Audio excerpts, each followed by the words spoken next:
just as something to play because the rest of my list was garbage. Classic BattleTech rules are kind of a madness rune for nerds, and most people don't want to look at it directly.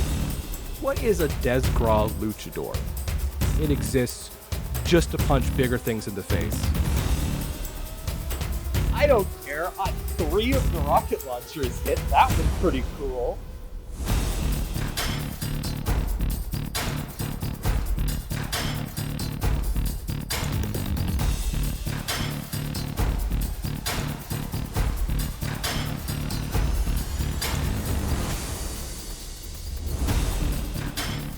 Welcome to the Odysseus Legion Podcast. Hello, and welcome to the first episode of the Odysseus Legion Podcast. My name is Nicholas, and I will be your host as we talk about all things competitive BattleTech. Joining me today are my co-hosts Garner. Hello. And Luke. Hello. Today we'll be talking about who we are and what we do. We want to give you a little bit of insight into the Odysseus Legion. But before we get into that, how are you guys doing? And what have you been up to, particularly if it's BattleTech related? I have been working on a couple of projects. If any of you guys follow Catalyst on Instagram, I just posted my Marion little kind of century army that I built up as kind of a final boss for new players to get scared by rocket launchers with. That they reposted on their socials. So that just got finished, and I have tested it in a game against a new player. It did, in fact, scare them. So, mission accomplished. Mission accomplished, yeah. And Garner. So this season we ended up I made a deal with Nicholas, actually, that I would play some clans if he would play some Inner Sphere. So I've been toying around with some Clan Invasion Smoke Jaguars, because, there's a pretty big period of time where Smoke Jaguars aren't really a thing anymore. So I've been working on painting those up as a Delta Galaxy there with the Minutemen. Some nice smoky grays with some yellow lining, because I can't get away from lining my mechs as a Federated Suns player primarily. I have not been doing much painting because my crafting area is in my attic, and it is basically a literal oven when it's 90 degrees out. It is unbearable, and these past few cool days we've had, I was busy and not able to get up there. So in terms of BattleTech progress, the best thing I have is just, the community's been growing. Got some new players we've been talking to, making some plans for upcoming events. So nothing too dramatic, just, planning for the future. On to the first topic for today, which is a little bit about us and who we are. I'll start. I'm Nicholas. I'm kind of the starter of most of this project. Once upon a time, I owned a board game cocktail lounge called Modern Alchemy Game Bar, where I actually met Luke just one day playing BattleTech. And this is the first time I've seen people playing BattleTech basically since middle school, if not elementary school. It has been a long time since I saw the game active, and I got very excited. I thought the game was dead. And as an owner, I was the event planner. I was in control of this space. So I'm just like, oh, great. People are playing BattleTech. I am buying some BattleTech, and I am making Sunday's War Game days, and we are getting out there. So I immediately jumped on the role of a community organizer through that, the Sunday War Games. And even after the bar closed, because it's a tough business, we opened in COVID. It is what it is. Our friendly local game store, they actually got their start running events in my bar, running Magic events. And so they have been a pleasure to work with. They love BattleTech and the way our community is growing. And I created the Odysseus Legion as a way to really solidify the growing community, to take these formats and things we've been working on and expand them out, to give them a professional shine. All right, so my name is Garner. I'm also a Catalyst demo team agent, thanks to the main host of this episode or this podcast here. I was previously a competitive Warhammer 40k player, actually. I used to travel the US playing and always pick the bottom of the barrel army to try and make it win. Let's see, I've never really cared for the sake of winning. I really just wanted to go and play different people, see different things, and not just play the same things over and over again.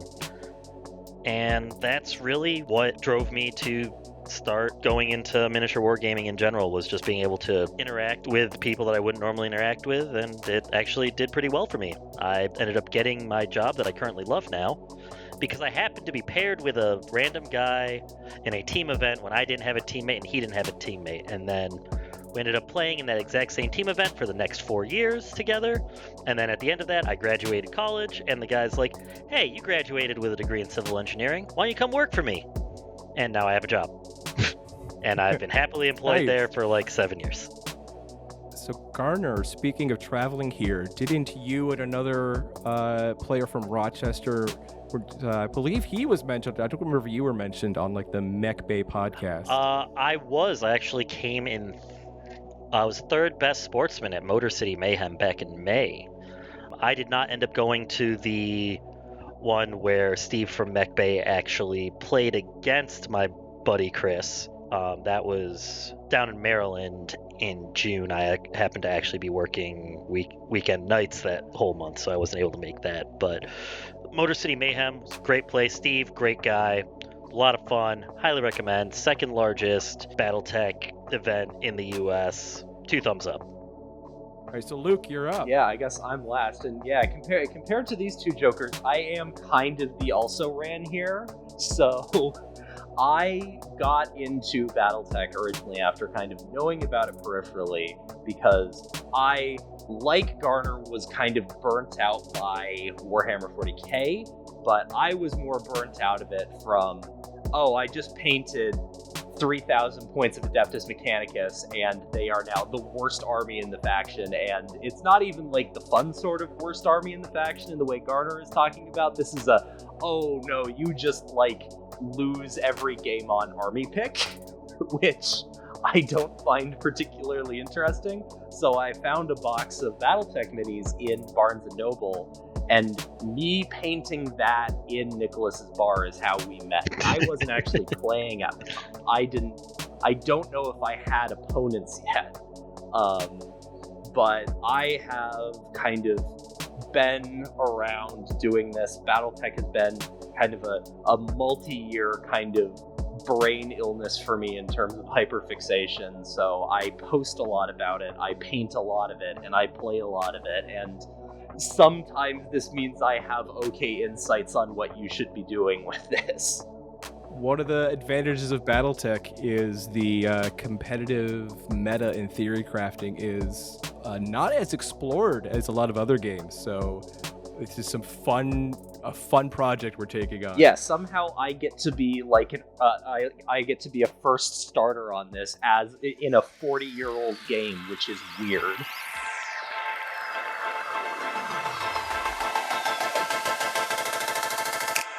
Well, now that you guys out there have gotten to know us a little bit, we're going to move on here to basically the main things that we do as event organizers in the Odysseus Legion at the moment. The two things we are doing a lot of are the salvage free-for-all, which is sort of our drafting format, and what I'm going to call the epic format, which is our Iliad and Odyssey competitions. Starting with the salvage free-for-all, the salvage free-for-all is kind of our classic BattleTech version of a Magic draft.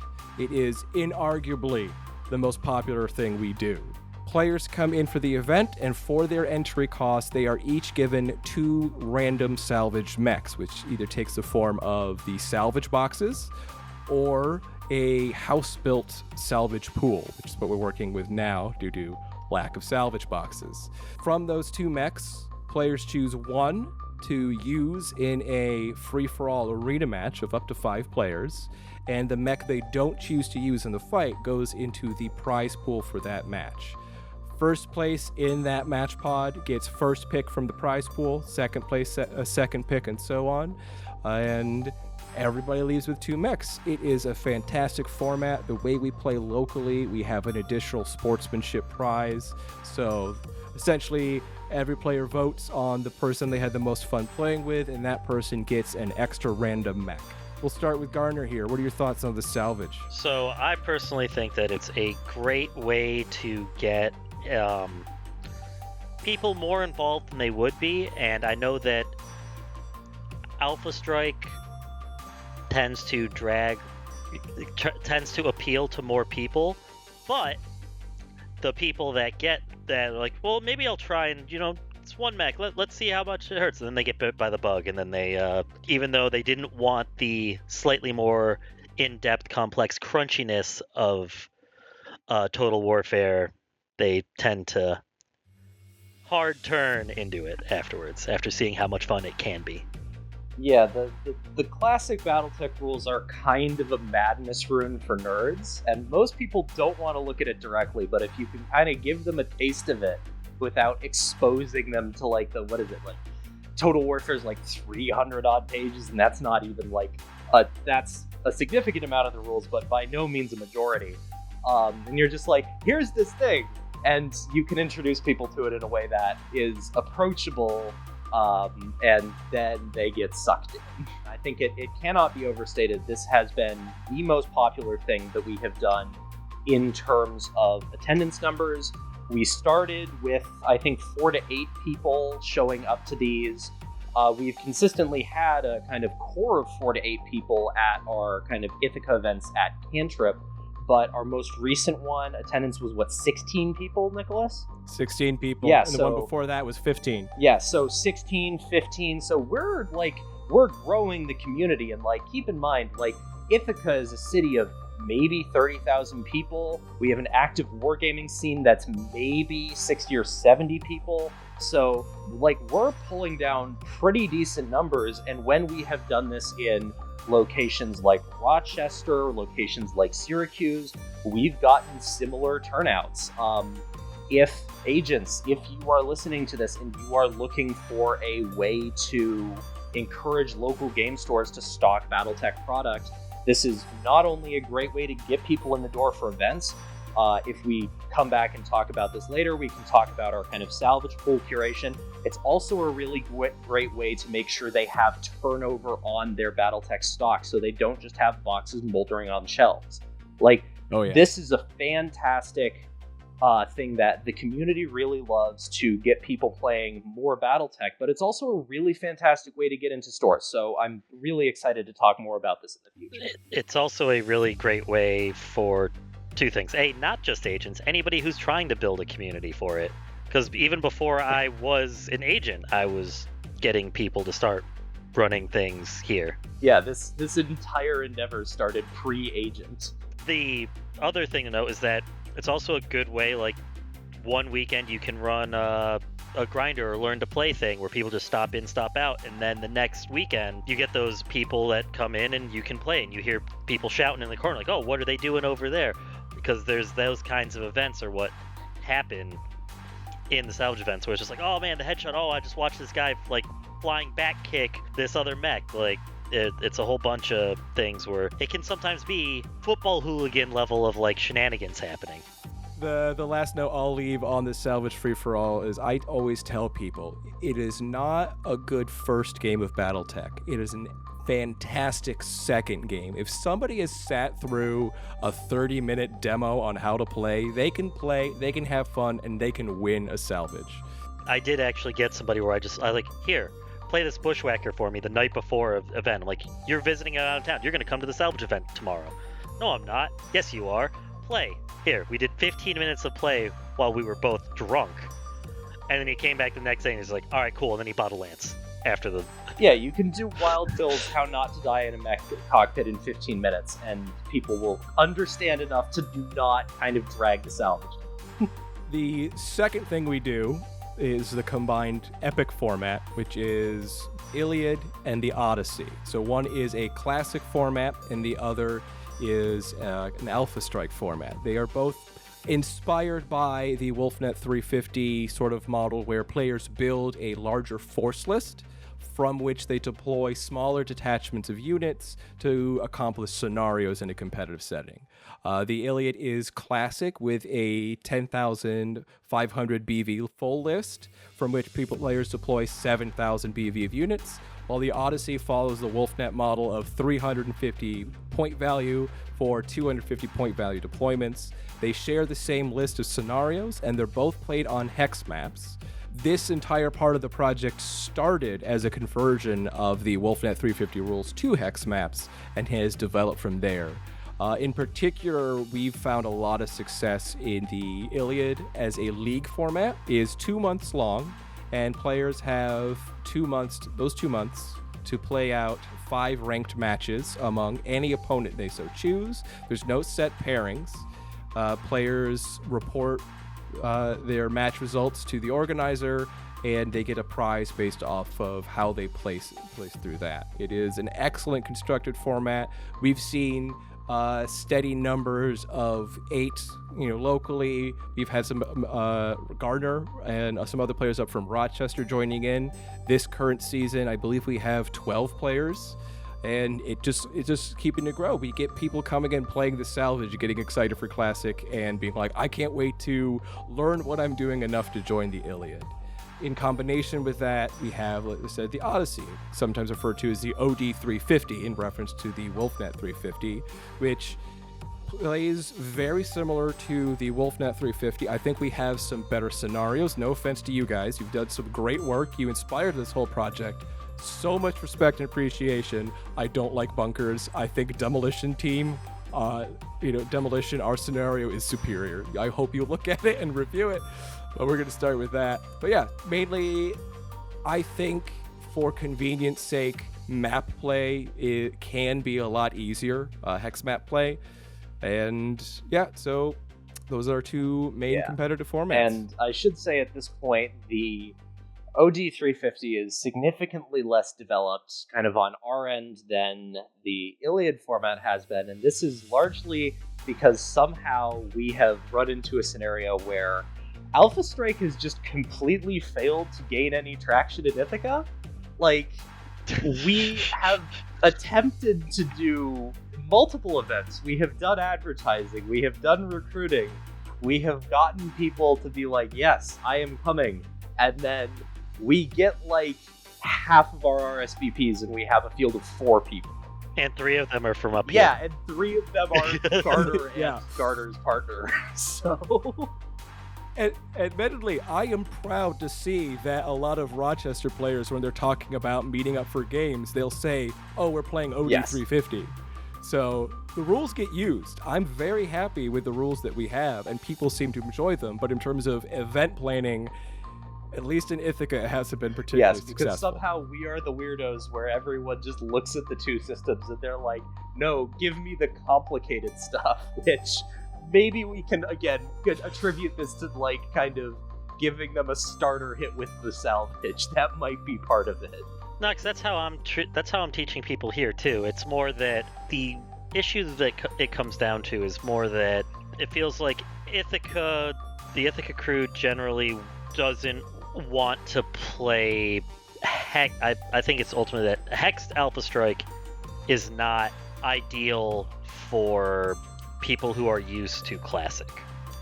I think that's ultimately what it is. Because, like, you're running your Atlas down the field, you expect it to live. In Alpha Strike, it won't live. No. Because there are 12 mechs shooting at it. No. There are 12 other mechs shooting at it, and because of how the range bands work, your big tanky thing is not nearly as big and tanky as you think it is. Yeah. I'll also state, Ithaca is a smaller community, and the community has basically chosen the Iliad, basically chosen Classic. Up in Rochester, it's a much bigger community. I think we could gain more traction with Alpha Strike events, but the venues we've worked with to try to do Alpha Strike events set the entry very high. They want excessive prize support, which it is not the competitive market that BattleTech players seem to like or want. That's actually what happened the last time I tried to run an OD 350 up here as an actual tournament. Was they set the price a bit too high, whereas like I could either spend that money on entry Or I could spend that money and buy 4 mechs and guarantee myself something. Like, that's where it's just... Yeah, the Iliad format has been very successfully locally. It's growing in Rochester. I think the Odyssey format, people are playing it. It's just we haven't found the right partner to work with to really run events in the kind of way I'd like. Both the Iliad and the Odyssey, the whole Epic format was designed around the concept to create a BattleTech version of sort of like a Friday Night Magic. Something that you could come out on a Friday night or a Saturday. You can play an Iliad match, or you could play a whole OD 350 in an evening, so that it's a continual sort of monthly, a regular practice of BattleTech. I think in that regard, Iliad has been wildly successful as just a way of like getting people to play games on a monthly basis.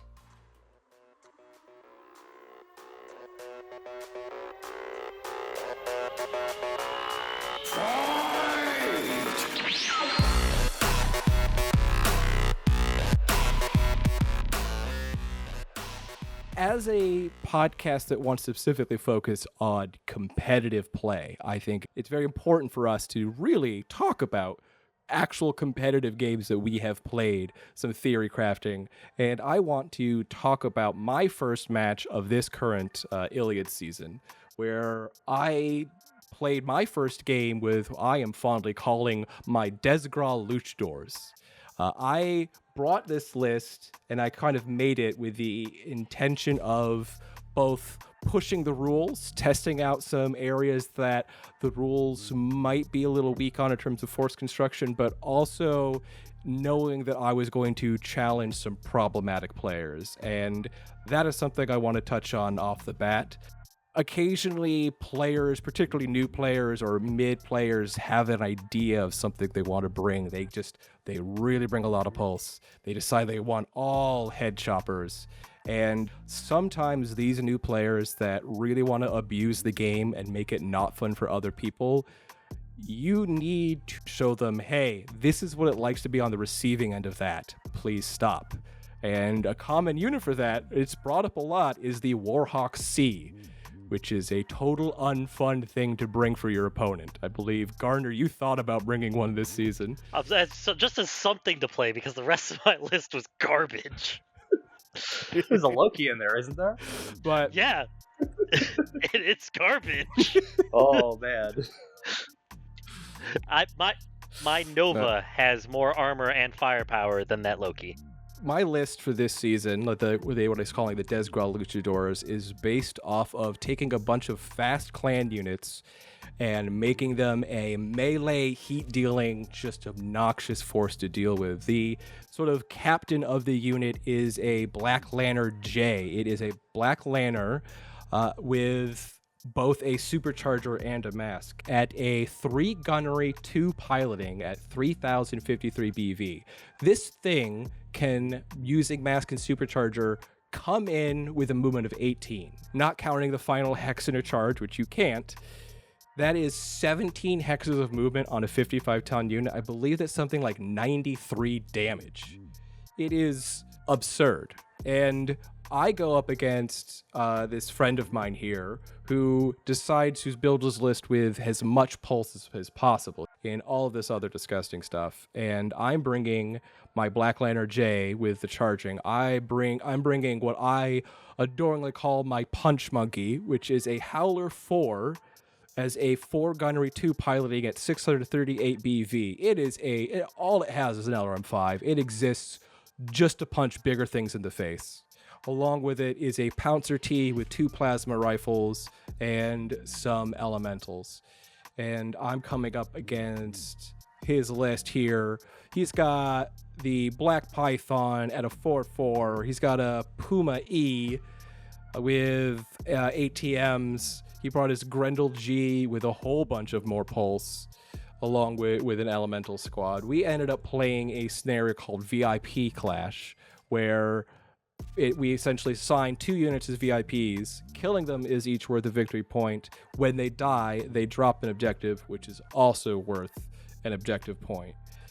My friend did not look through my list and didn't realize the charging potential of the Black Lantern. And first turn, I connect with his Black Python for 72 damage and 2 pilot hits, and it was downhill from there. Once the Black Python took those 2 hits, I could ignore it with all of my other units and just, hey, my 600 BV Punch Monkey, who's entirely exists to punch things in the head, it just has this hit that thing maybe one more time to knock it out, and half of his list is gone.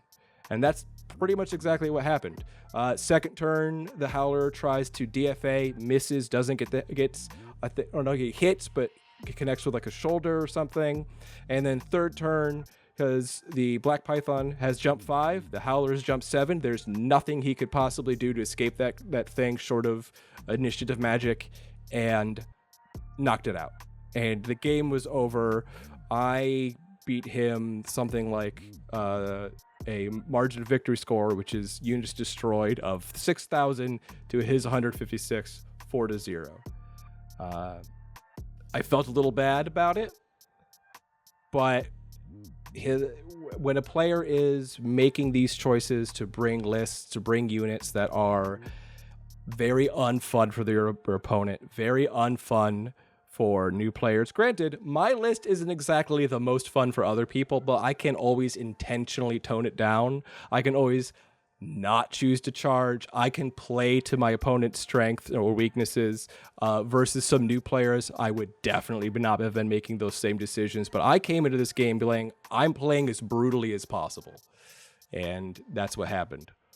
I think if you have players who are interested in kind of win at all costs games, and they are used to playing people who are kind of putting together lists that are kind of casual, or they aren't kind of super well optimized, I think tone matching them can be a good way of kind of showing them kind of, hey, is this something you want to actually be doing?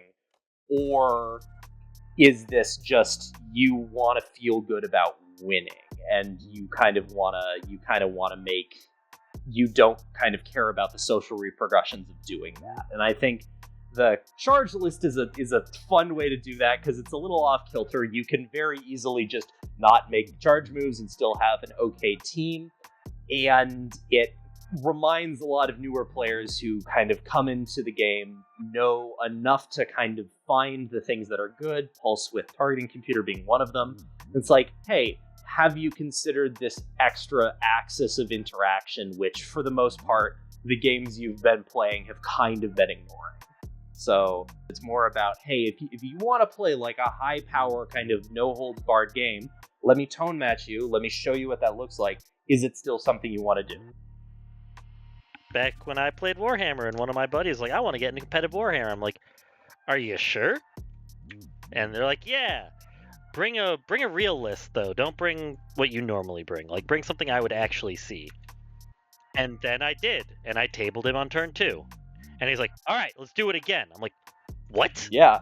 There is, I mean, the guys down the next city south of us, there's a couple of players who hang out down there, and they go to, I feel like they go to Adepticon. Like it's Alara Kerensky is, I think, the guy's call sign. And he is very much like, yeah, no, I'm going to play something that's not fun for you to deal with, because we agreed this is like tournament win at all cost game, and you're just going to have to deal with that because I came to win.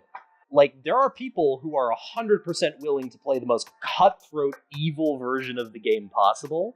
And I think asking new players who are kind of touching up against that, is this something you're actually interested in? Or are you just looking to kind of feel good about winning games and not caring about the kind of social repercussions of that is a useful question as an organizer to ask. Oh, and there is a completely different standard of brutality for this Iliad League format, which I'm saying is kind of like a casual Friday Night Magic and an actual structured tournament. And we've talked about various tournament rules and what is it, the sweat factor that was at the recent thing you did. and how that can really help to not over penalize someone who brings a really heavily optimized list, but at least try to incentivize more creative, more fun play. So it's called a comp score. Comp score, by the way. It's because it was an army composition score. It's something that it started getting like really big in like 5th edition, 40K. I don't know about other war games, so I know it was really big in 5th edition.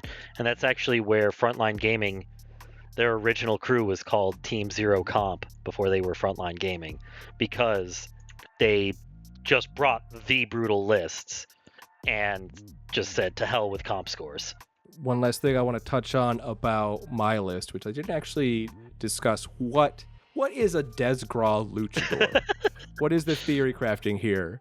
So my list throughout multiple seasons, I call it playing on the edge, which is lists that are very specifically vulnerable to RNG in terms of like tax and headshots. I frequently bring on a list one unit that is basically worth half of my deployment.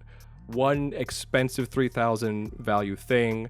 Depending on the season, it's been a ridiculous medium, it's been an assault mech, it's been a heavy mech. With the associated units in that list are often lights and mediums that move very fast. The idea is I'm building very high TMMs. I am forcing sort of frontline, backline decisions upon my opponents. And generally, I'm often dealing more damage, hitting very well, and being very evasive. But any of those things can change. Just like someone rolls an 11 on a 2-hit at 11, hits with an AC 20, and I lose a mech. You know, someone hits and gets the location, gets attack, and I've lost an entire 3,000 PV unit. I enjoy playing that kind of edge, nice edge kind of RNG factor where the game can kind of flip directions at any moment. If the RNG doesn't sway, I feel like I generally, barring play decisions as the deciding factor, I am more vulnerable to the RNG in either way, and it kind of makes the game exciting for me. Now, the Desgras Luchadors continue that, but with a focus on melee, which is Desgras for these clanners, and a lot of heat. Also more jumping than I tend to normally bring, but the elementals are all flamers. I've got units with plasma rifles. I think I've got units with infernos, just to sort of play around with the I'm manipulating you and I'm going to be charging you kind of concept. I like that. I'm more of the school of thought, and most of my lists is I make my opponents make the bad choices. You've done that to me. To me. Yep. I make my opponents make the bad choices. So I don't bring one big thing. I bring 2 moderately scary things, and you pick your poison. I'm gonna say you're not immune to making bad. Weren't we just talking about how your current list has a Loki in it? Oh yeah, I'm not saying this is literally just we'll go into my list real quick. Yeah. We'll go into my list real quick. Yeah.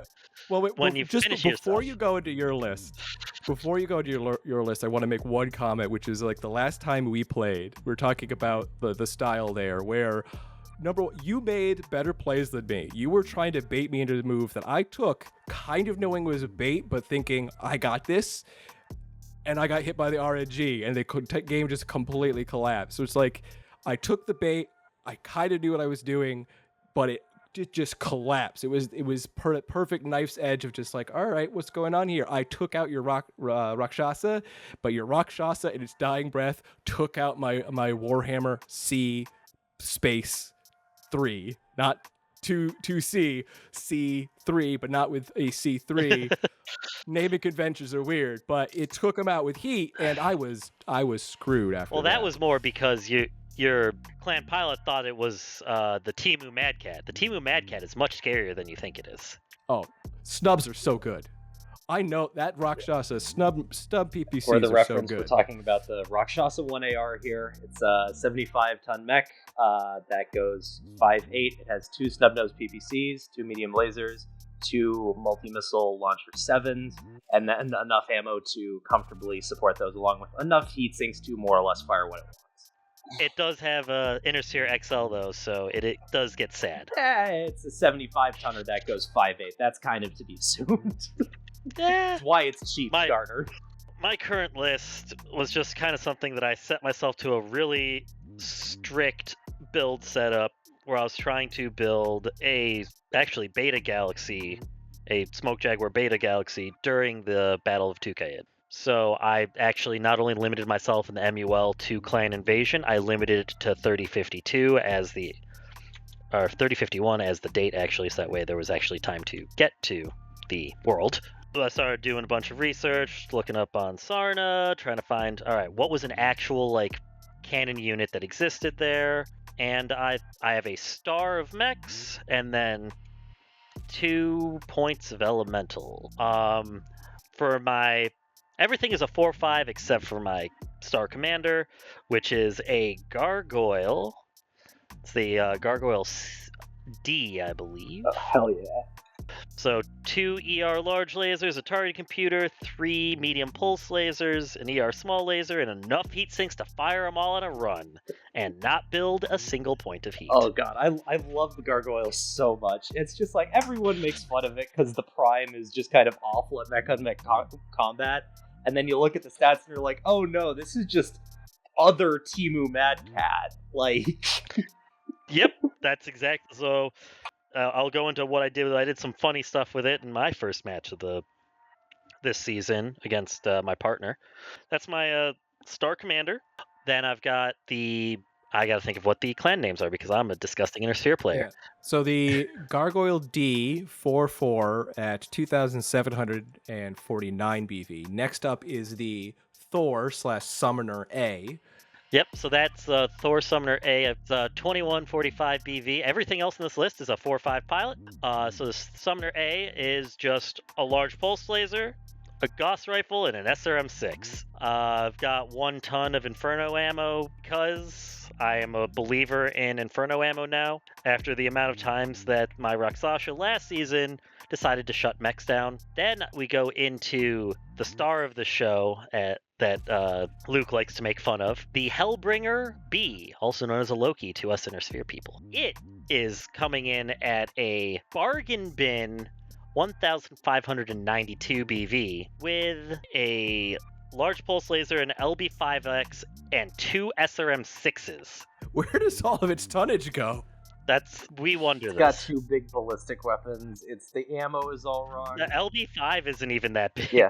It's just Dog, so bad. I applaud you for deciding that you were going to bring this, but I just look at this and I'm like, I wouldn't be caught dead running this thing.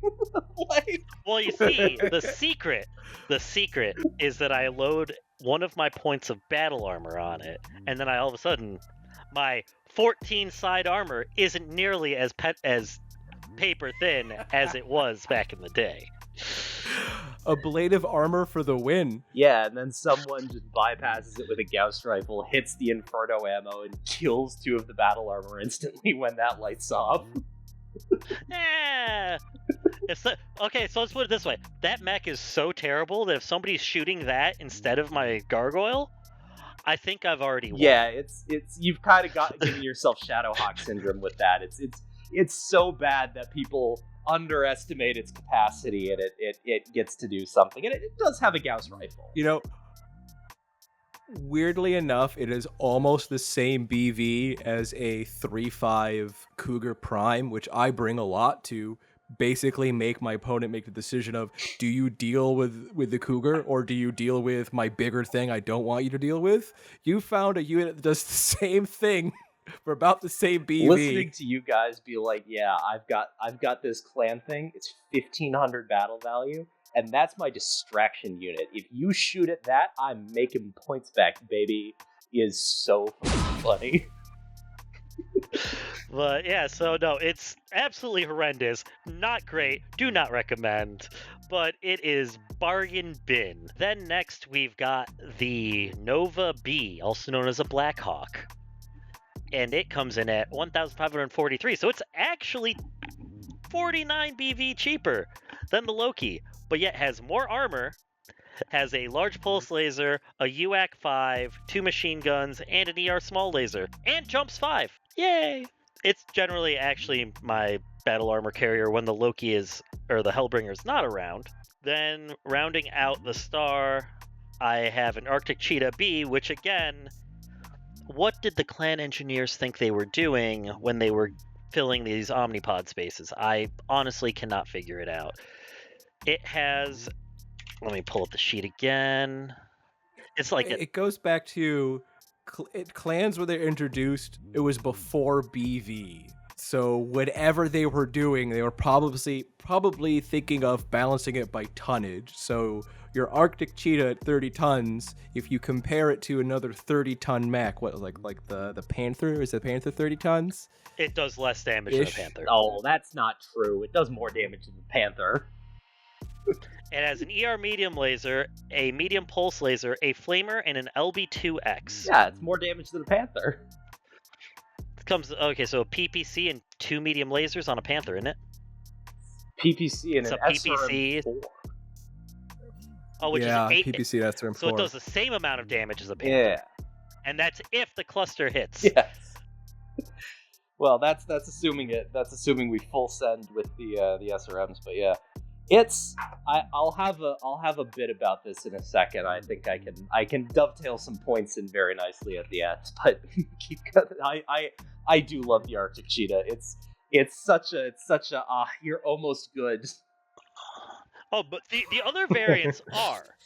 It's specifically the Arctic Cheetah B and the Hellbringer B are really my big issues with my list. The Arctic Cheetah has 8 armor in the legs, and it doesn't have 8 jump jets, even though it can. It's so close to being good, and it's just not. But yeah, so then to round it, so that's my star, and then I round it out with 2 units of elementals, 1 small laser, and 1 with flamers. And then also, because I can, I've got 2 shots of Thumper artillery, and have yet to play anybody that has battle armor, so I have not been bringing my Thumper artillery. Your secret 6th star member, the Naga, that's just out of sight.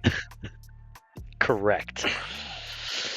So my first round, like I said, I played against my partner, ended up being point control.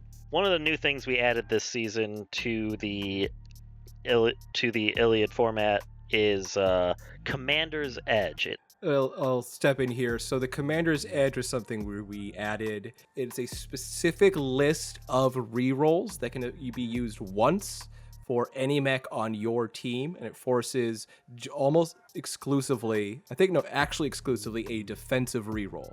So if a weapon hit, a weapon location, a critical roll, a critical location, your autocannon jamming, mask, supercharger, that's roughly the entire list, but it's intended to be a way to eliminate, really bad RNG ending a game too early. Yes, and that is kind of what ended up happening in this game. Turn 2, I floating crit into her Crockett and crit her ammo. And the Crockett was not touched except for that. So she had me re-roll that, and it ended up going and just like critting out like the LBX, if I believe correctly, and she lived. And then it ran around being very annoying for my Gargoyle, because my Gargoyle was almost on the point, because almost everything but the Arctic Cheetah in my list is a 5/8. So it just goes up the field. And people think like, oh, you've got ER large lasers on your Gargoyle. Yes, I do. You know what else I have? 2 big 80-ton boots. So, run it up the field, ended up having my Nova and one of my squad's battle armor floating around the backfield to keep her Mongoose away. And both the Loki, and the Gargoyle were running around trying to push things out. I felt comfortable bringing the Loki this time. The Hellbringer. Because she also had a paper mache mech. She has the Comstar variant, it's the 5CS Rifleman, that, just like the Loki, has paper armor, but has some guns and a decent speed. Oh, I And know so- this thing. This is a cute little guy. Yeah, it's 2 large lasers, 2 UAC 5s, and I think 2 medium lasers. And it moves 5/8. So it paired up really nicely with my Loki, where my Loki just kind of danced around with it for a bit, while my Gargoyle went to go play with her Crocket and her Archer. Explain for a second, you said it's the point control scenario. So how does that scenario All play right, out? so this scenario, each player has their own like map sheet, and on each map sheet there are 3 objective hex markers that are laid out in kind of like a triangle with 2 on the left side, 1 on the right side of the person that deploys on the long edge of their map sheet. The game goes either until time or rounds in this, so 4 hours or 15 rounds, or until somebody has control of 2 of the points on each side, on each map sheet. And so we danced around for a bit. I just sacrificed one of mine. I'm like, you can have that. And I left a battle armor on one of my points, directly on top of it. And then the Nova was on the other one. And then she ended up having to lose control of one because I just beat up on that Crocket. And it just didn't die. It was the zombie. But then my Gargoyle just got charged up, had a 40 damage charge, because it's still an 80-ton mech that moves 8 hexes on the run. Got a 40 damage charge onto her Archer and put it down, and then it fell over, and then I spent the next 2 turns just kicking it until Kick it while it's down. until the boot went all the way through the fusion reactor. But then we hit our time limit, and it ended up being 3-2 because we were contested on the point that her Archer was holding, and I had control of my 2 objectives. And the Loki did finally get the Rifleman to go away from its point for long enough that it held. So it ended up 3-2 for me. What about you, Luke? Oh boy. Got any games in? Oh boy. So this season I am not playing in the Iliad for a couple of reasons. The big one being I am going out of town for like a solid week in August to a big medievalist thing that's happening in Pennsylvania, and that is going to be monopolizing a huge amount of my free time. And so I have just kind of been doing whatever the fuck I want and being like, all right, we're gonna do some nonsense. And the main nonsense is I was introducing a new player to the game. It had some questions about list building. I was like, all right, let's just do a 7,000 point game. I'll show you what I want to bring, and you can come up with something, and we can try and play ball with this. And so I put together a bunch of Marian hegemony stuff. And if you are not familiar with the Marian hegemony, they are kind of a lesser periphery power, which is basically, what if Caesar's Legion from Fallout was in space and everyone was Irish? All of their mechs are complete miserable shitboxes. They love rocket launchers. They love medium range missiles. They have battle armor, which is patterned after the Marauder battle mech. They're very, very silly. And they're also just kind of evil. So I was like, you know what? I can put together kind of a goofy heel faction. And this was, again, we're talking about, oh yeah, bad mech alert. It's 1,500 points. This was 7 units and 7,000 points. I think my most expensive thing was a Goliath with a Gauss rifle, and that was like maybe 1,700. I had a Charger with rocket launchers. You don't need to. It's a lot of goofy nonsense. But I think the main kind of takeaway from this game is, instead of playing one of our scenarios, using another community member, Robert, has an excellent kind of document they've put out called Instant Action, which has some very kind of fun narrative scenarios. And I found one which is kind of a salvage style thing where there's a control point in the center of the board that you can pick up, and you have to move off of the edge of the board. And then every time you lose a unit or one of your mechs loses a limb, it pops off as another control point that any other kind of unit can grab and run off the board.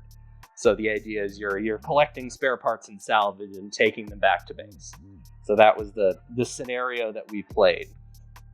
So yeah, that was what we played. I will admit we didn't go by the force construction or kind of the force conceits of the way instant action is set up. I just picked a mission I thought looked interesting. And yeah, the force that my opponent brought for this game was a lot of kind of high-tech mercenaries. So they, I think, had an Incubus and a Piranha, which are both very fast, kind of skirmishing, kind of clan light mechs, plus a Phoenix Hawk 2C and a kind of a pretty decent rifleman as some sort of autocannon based fast cavalry fire support. It was a fun game. It was a lot of my tanks and mechs taking an immense amount of damage from all angles constantly as they desperately tried to run back and forth across the board. And then my Flea, because I have a Flea 19, which I kind of built a conversion for with some plastic card and some jeweler's wire and some green stuff, goes off into one corner of the board, is kind of cowering, trying not to make a target of itself to my opponent's Incubus and Piranha as long as it can, and eventually manages to slide around behind its rifleman, which had some damaged rear armor, squeezes off a burst of machine gun rounds into an ammo bin, blows up the ammo bin, bricks the mech cell engine. The next turn, the Phoenix Hawk moves in. I had a Whitworth which sacrificed itself to do kind of a bonsai charge to slow down the Phoenix Hawk, and it dealt, I think, 17 damage, and then the Flea again runs in valiantly, deals 4 damage with its machine guns, and tips over the Phoenix Hawk 2C. The Phoenix Hawk 2C through armor criticals its own leg, and loses half the actuators in its leg, and it's pretty much also down for the count at this point. I think this was a very silly game. Like I said, my opponent, it played very well. I thought it was a really fun game, and then at the end, Variance just came out of nowhere and was like, aha, it is time for Flea to just be piloted by the spirit of John Rambo for 2 turns and just wipe out your 2 heaviest mechs back to back. This is, I think, the benefit you can see if you want to play bad mechs, because when you go in with a bad mech like the Flea 19, which is, I think, maybe 350 points or something, it's very cheap. Or the Loki B is another example, or as I think I mentioned earlier, Shadowhawks kind of have this reputation as well. You're kind of, if you know what you're looking at, you're kind of expecting this thing to do poorly by default. So when it does something exciting, you get to feel really great about it because it turns into this bad beat story. It's the equivalent of, if you are familiar with poker terms, the 7 deuce game, where it's there's a separate payout for if you manage to win a hand with a 7 and a 2, the worst hand in poker. There's a separate little pot for you winning that. And I think that's the fun of a lot of these mechs, is you can go in and you're like, all right, I'm expecting kind of the bare minimum from this. It might do something and then it dies. And then when it doesn't die, or it dies in a glorious kind of blaze of hail of gunfire, and you kind of get your Scarface moment with it, then you're like, oh, that was actually really cool.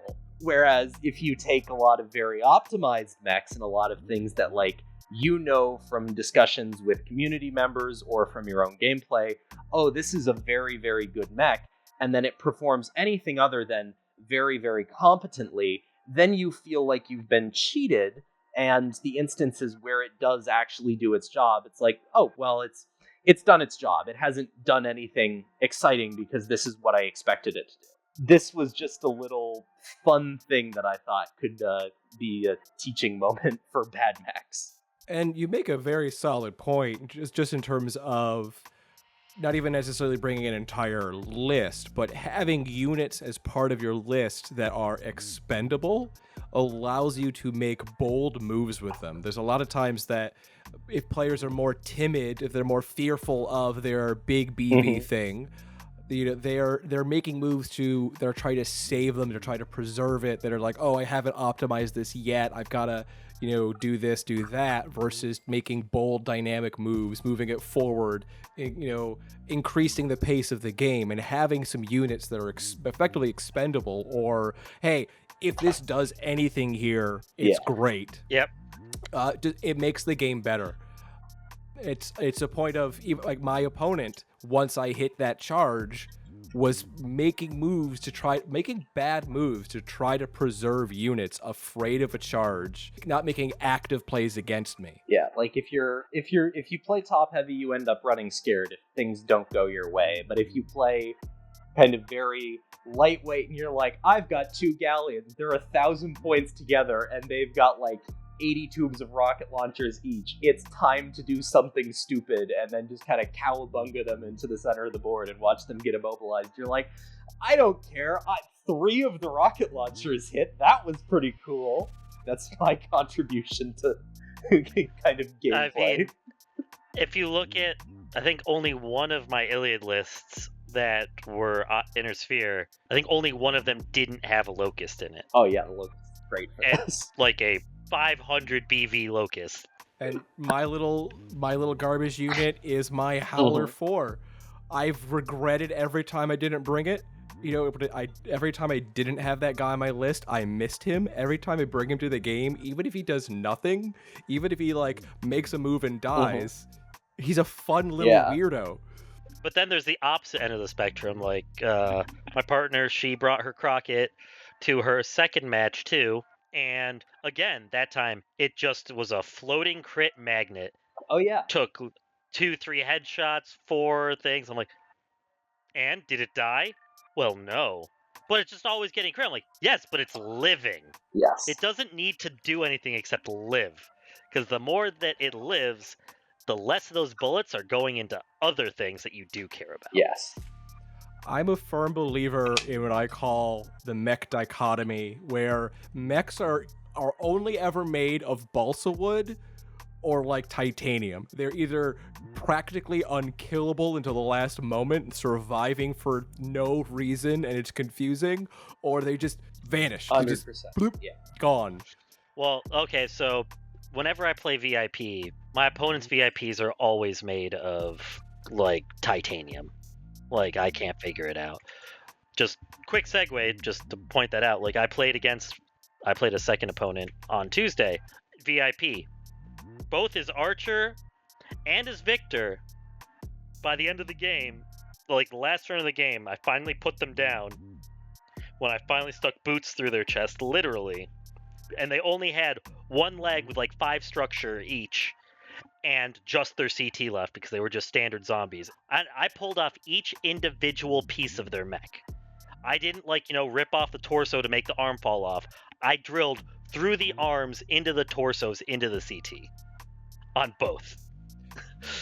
You gotta respect zombies and the Steiner Wall of Steel. It is a legit strategy. My last Iliad match that I played, I did bring basically a Steiner Wall of Steel list. I had a Penetrator in it, a Hunchback. I had a Barghest with a heavy Gauss rifle, which was quite fun, but I played one of these VIP Clash missions. It was going very well for me until the very end, and then the variance just got me. My opponent brought a Banshee, which punched the head off of my Hunchback, went straight through the armor, crit the cockpit, and then the next turn, I was like, well, my Penetrator's still pretty fresh. If I can just hold him off the point for one more turn, I win this game. Next turn, first shot that hits it, PPC, straight to the head, through the armor, crits the cockpit, kills the mech. And it's like, listen, sometimes variance just takes you.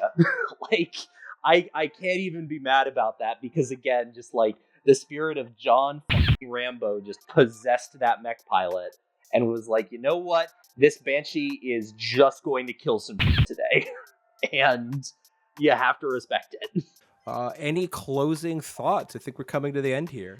Actually, I do have one last thing. So that same thing happened to me last season, I got headshot 4 times by head cappers during like VIP missions, and then at the same time, I tried to kill their VIPs, and they were a thing. It's like you said, things are either balsa wooded or not, and that is BattleTech, folks. BattleTech is a game where it is very high variance, and it is entirely possible for you to play a game of nearly perfect motions and then still get screwed at the last hurdle by the dice just don't go your way. It's a very high variance game, and I think you need to take that with some grace and some humor. And I think if you don't do that, you are just going, even with kind of protections, like we've said, like with having like a one-time reroll, it's just going to happen to you, and you need to take it in stride. Yep. A good tell for a format of how much RNG determines a victor is how often more skilled players win, and we do see a consistent high scoring, but it's not clean sweeps. We consistently have more skilled players placing higher, but it's not like they're winning every single match. It is a more fair competition where, you know, first place went 3-2. Yeah, like last season, the guy who ended up winning the league, my last game, won it off of, I think that was maybe the second time he had ever played Iliad for like one of these leagues. Yeah, I have to face him this weekend, and I'm honestly not looking forward to it. Scared. I was just... There's so many assault mechs in that list. I have the lowest total tonnage of any list. He has the highest. His total force almost is 200 tons higher than mine.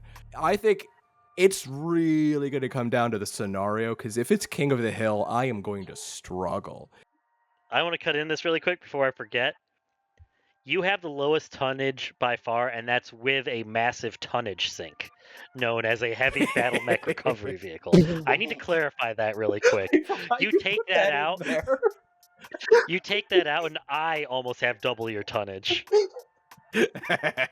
Oh, I'm playing weird and sneaky. Yes, I have a 70-ton battle mech recovery vehicle in my list. For 1, it is cheap heavy tonnage to help me on King of the Hill, and 2, it can carry my Iron Hold battle armor. I fought hard for that to be allowed in the format. Listen. Oh wait, he has the Gargoyle Prime. Yeah. If it's a scenario based off of movement, I feel like I've got a good chance, right? In terms of objective play, I've got the faster units, I've got a higher TMM. I'm not overly concerned about that, but if it comes down to VIP Clash, King of the Hill, I am gonna be struggling. I might have to resort to playing down and dirty, but this guy is a good player. He's kind of an underdog. He just plays so calm. You don't necessarily think he's like as sort of playing as skillfully as he is, and then all of a sudden he pulls off first place. So I have a lot of respect for this guy. I am definitely going to report back next time we record on how this game goes. And next time we should talk, because hopefully between now and the next time we record, we're going to have some advanced tech mishmash going on. Okay. And yeah, so hopefully we will have that coming up soon. Luke Garner, thank you so much for joining me here on the Odysseus Legion podcast, regaling us about your games, discussing the Odysseus Legion. I'm so excited for this, and to talk to you guys again soon. Awesome. All right. See you later. Catch you later.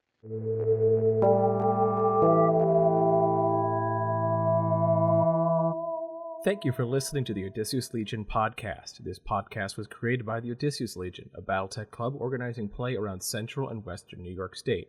Rules for all of our formats, as well as a calendar of Odysseus Legion events, can be found on our website, odysseuslegion.com. Special thanks to Robert Anderson, the creator of the Instant Action format, and scenarios mentioned in today's episode. You can find the Instant Action rules on victorypointproductions.neocities.org. Additional thanks to Cantrip Cards and Games in Ithaca, New York for being our wonderful home base and event venue. All music and audio in this recording was licensed through Adobe Stock or open source. All views expressed herein are those of the person expressed them and do not necessarily represent the views of the Odysseus Legion, Catalyst Game Labs, or the Catalyst Demo Team.